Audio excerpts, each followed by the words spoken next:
Գիտեք, արդեն այս ստորին իրոք լսելը պետք է մամուր նյարդեր ունենալ, որ կարողանալ դիմանալ եւ լսել։ Բոլոր դեպքերում կարողացա համբերել եւ որոշակի մտքեր լսել այս արարածի մտքերից եւ հանրության հիշողությունը թարմացնենք, հիշեք, որ կոպեկ առ կոպեկ, քյաբաբ առ քյաբաբ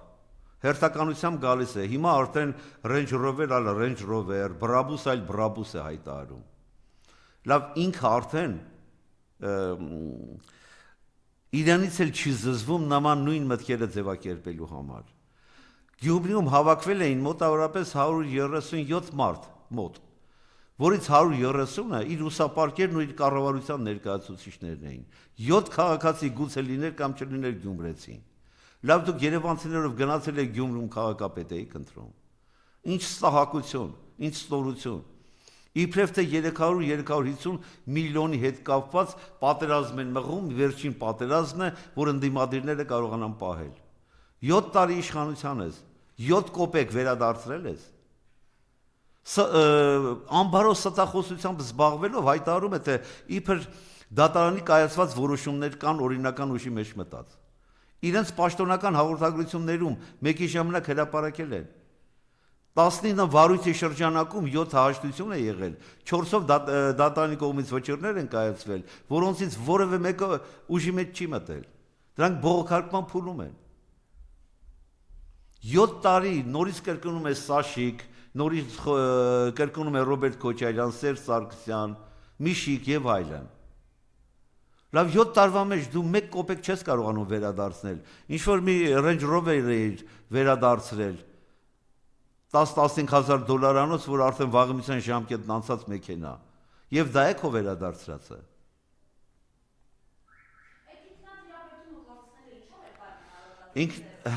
Ինքնատիրապետումը սովորաբար մարդիկ կորցնում են, երբ իրավիճակին չեն տիրապետում, երբ վախը խորանում է ամբողջ մարմնով ու ոսկորով մինչև։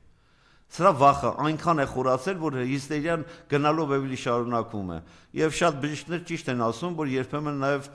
մոռանում է դեղերը օգտագործել, կամ այդ նույն դեղերը այնքան է օգտագործել, որ նրա վրա արդեն էլ չեն ազդում։ Եվ հիմա ներկայացնում է Գյումրիում ինչ-որ մի սուբյեկտի, որը նախկինում եղել է այլ կուսակցության անդամ։ Կուսակցությունների ԼՀԿ, ԲՀԿ, այո, անունն էլ կարծեմ ինչ էր, Բլրիկ, Փոսիկ, Բլրիկ, Սարիկ, երևի Սարիկ։ Եվ այս անձը 5 տարի առաջ ասում էր, որ եթե Նիկոլ Փաշինյանի իշխանությունը վերարտադրվի, ապա Հայաստանի կործանում է։ Եղբայրասպանություն է։ Եվ հիմա սա Նիկոլ Փաշինյանի թեկնածուն է։ Դուք տեսեք, սրանք այնպիսի կադրային խեղճ ողորմելի վիճակում են հայտնվել, որ այլ մարդ չեն կարողանում ներգրավել իրենց ընտրություններում։ Եվ ստորաբար հայտարարում է, որ տեսեք 18 թվականից հետո Հայաստանում որևէ ընտրակեղծիքներ չեն եղել։ 2 տասնյակից ավել տարածքային համայնքներում ընտրություններ եղավ, որտեղ ԿՊ-ն պարտվեց։ Ինչ տեղի ունեցավ։ Համապետերի նկատմամբ քրեական հետապնդումներ, նոր ընտրություններ, որը տեղի ունեցավ եւ Գյումրիում տեղի ունեցավ, Բալասանյան դաշինքի հետ կապված Վանաձորում, Արարատում, Վեդիում, Թալինում, Ալավերդիում եւ այլն, բազմաթիվ տեղեր։ Դուրը փակելները չէին թողում հավաքանու անդամներին։ Դե հիմա տեսեք ինչ է կատարվում, նա կանգնում է մարդկանց աչքերի առաջ եւ բաց աչքերով առանց ամոթի մի զգացման հայտարարում է, թե Հայաստանում 18 թվականից անդառնալիորեն վերացվել է ընտրակեղծիքները։ Գիտեք, հիմա սրանք ցայնոթի մեջ են ընկել, հատկապես Գյումրիում, որովհետև ակնհայտ է, որ սրանց այս սարիկ սուբյեկտը որևէ սատարում չունի գյումրեցիների կողմից։ Բայց ես մի բան ցանկանայի այս հարցության մեջ հիշեցնել։ Հիշեք Երևան քաղաքի ընտրությունները ինչ տեղի ունեցավ։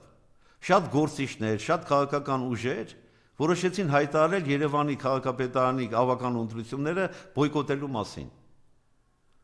Տեսեք, Նիկոլ Փաշինյանը կարողացավ Ավինյանի միջոցով շատ փոքր ձայներ հավաքել, անասնագողությամբ զբաղվելու միջոցով կարողացավ իշխանությունը Երևանում զավթել։ Նույն մտավախությունը ես ունեմ նաև Գյումրիում։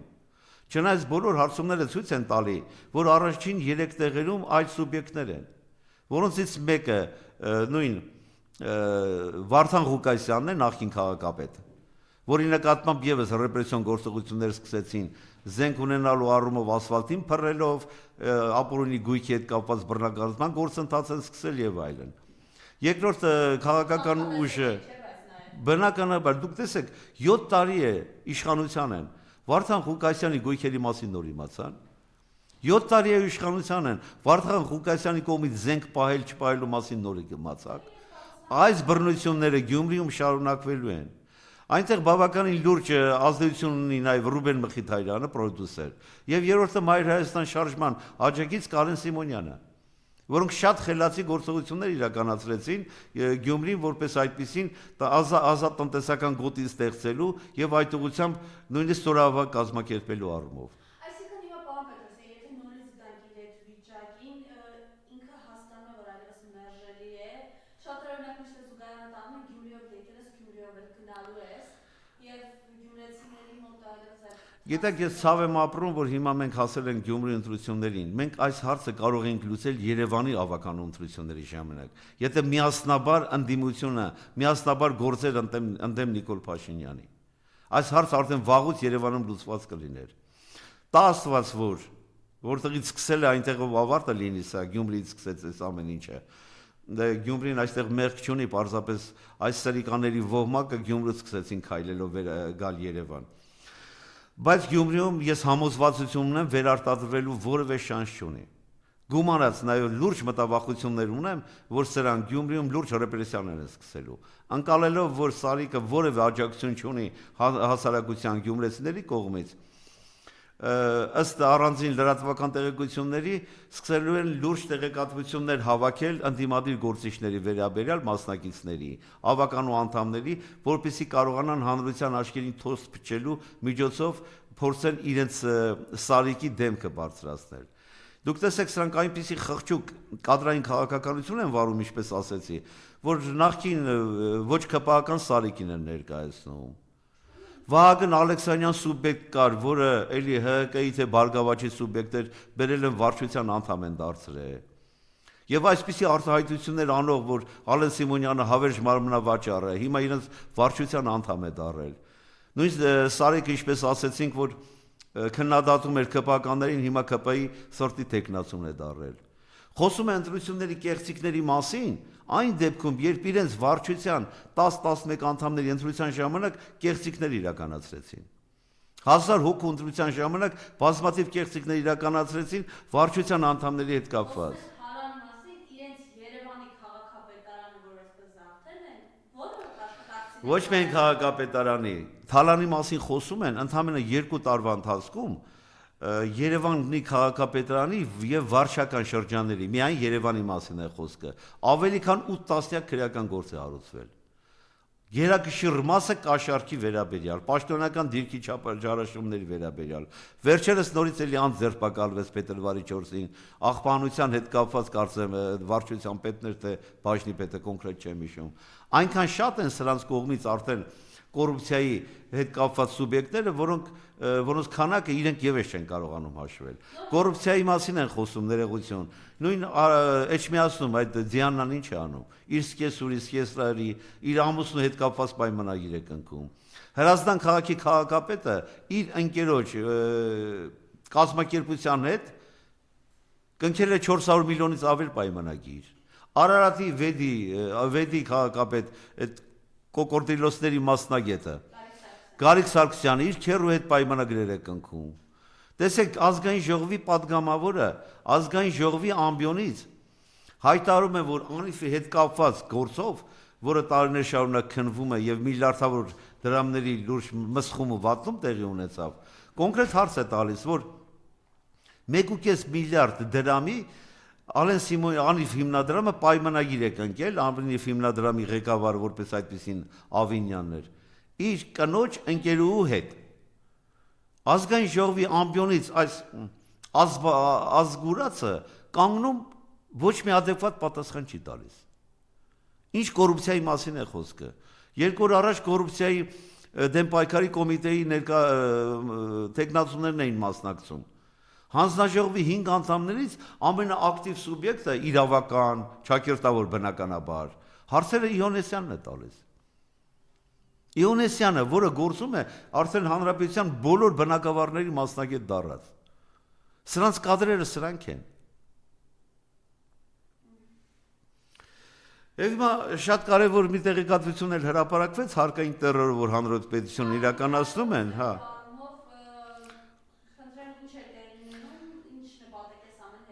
Առաջին հերթին որպես վերջնական նպատակ ես բազմիցս ասել եմ եւ չեմ խորշի կրկնել, ամեն ինչ անել Հայաստանը դատարկելու առումով, ամեն ինչ արվում է այս ուղղությամբ։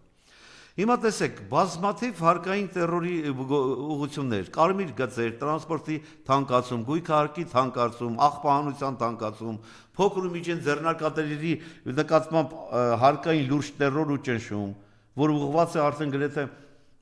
55-ից 60 հազար քաղաքացու։ Եթե 4-ով բազմապատկում ես 200-ից ավել մարդու մասին է խոսքը, որոնք կանգնած են ոչնչացման, սննկացման եզրին։ Եվ հիմա նոր մոտեցում են իրականացնում, որպեսզի կարողանան բյուջեն մսխելու համար նոր գումարներ ներգրավել։ Հիմա նախատեսում են, որ եթե անձի նկատմամբ տուգանքը կիրառվի, դա կլինի հարկային եւ այլ տուգանքներ։ Անձը պետք է պարտադիր այդ տուգանքը մուծի, որից հետո վիճարկի իր անմեղության հնարավորությունը։ Այսինքն անձին եթե տուգանել են 1 միլիոն դրամ, դուք պատկերացրեք փոքր կրպակին տուգանում են 1 միլիոն դրամ։ Նա պետք է այդ գումարը մուծի, որից հետո վարչական կամ դատական պաշտպանություն փորձի ստանալ որևէ սուբյեկտներից։ Սա նշանակում է կրկին անգամ մինչև վերջ ճնշել հանրությանը։ Հնարավոր բոլոր միջոցներով լցել բյուջեն, որտեղ իրենց մսխումը, որ արում են անընդհատ, արդեն բավականին նվազել է։ Պետական բյուջեն չեն կարողանում կատարել, 609 միլիարդի պակասորդ ունեն պետական բյուջեի հետ կապված։ Բայց մեր մոտ շահումային խաղերը հզորանում են 15 միլիարդ դոլարի եւ մարդիկ օրենսդրական նոր փոփոխությունը մի կերպ են կարողանում բերել։ Նկատելի է նաեւ, որ սրանք իրար մեջ լուրջ կնճիռներ ու խնդիրներ ունեն։ Այո, իհարկե։ Սա արդեն ցույց է տալիս, որ շատերը դա նկատել են եւ ավելի հստակ պետք է նկատել, որ իրենց մոտ բավականին լուրջ ընդհարումներ կան, տարաձայնություններ կան։ Շատ-շատերը 71 падգամավոր ընդունենք, լափամանին մոտ կանգնած չեն։ Լափամանից օգտվում են հատուկեն տանձիկ, որոնց Նիկոլ Փաշինյանը թույլ է տալի, եւ նրանց վերաբերյալ կոմպրոմատ է հավաքում, որ պահի իր բռի մեջ։ Շատ-շատերը արդեն սկսել են ամբոստանալ, որ պետք է իրենք էլ օգտվեն, քանի որ ամեն օր կնոպկա են սեղմում Նիկոլ Փաշինյանի համար։ Այս հակադրությունը բավականին խորն է։ Եվ այս հակադրությունը նրանք զգում են։ Այլ Նիկոլ Փաշինյանի ճղճղոցը, հոգեկան այսպիսի լուրջ խանգարումները նաև առաջացել են դրանից։ Նա զգում է, որ արդեն լիարժեք չի կարողանում տիրապետել իր այս ոհմակին, որ ինքը ստեղծել է։ Շատերը փախնում են իր ձեռքից, իր տիրապետության տակից։ Այս պայմաններում նրանց մոտ հակադրությունը ավելի է խորանում։ Եվ մի շատ կարևոր բան է, չնայած ես այս հարցին չեմ սիրում անդրադառնալ։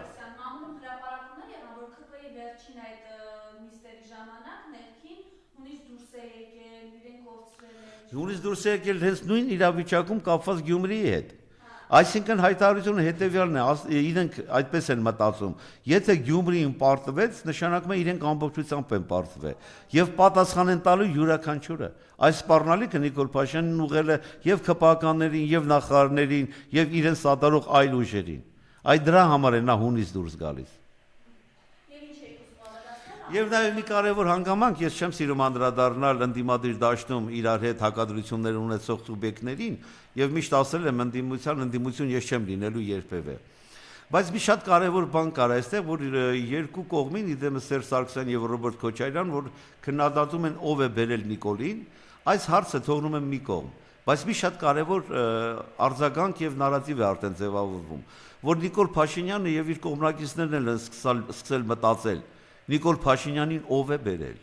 Եվ նույն Նիկոլ Փաշինյանը սկսում արտահանալ, որ իրեն Ռոբերտ Քոչարյանը կամ Սերժ Սարգսյանը չեն բերել։ Այլ ժողովուրդն է բերել եւ ինքը հանդիսանում է ժողովրդի տեղապահը։ Բայց ինքը ժողովրդի տեղապահը չի, ինքը Էրդողանի տեղապահն է։ Շնորհակալություն։ Ես եւս շնորհակալ եմ։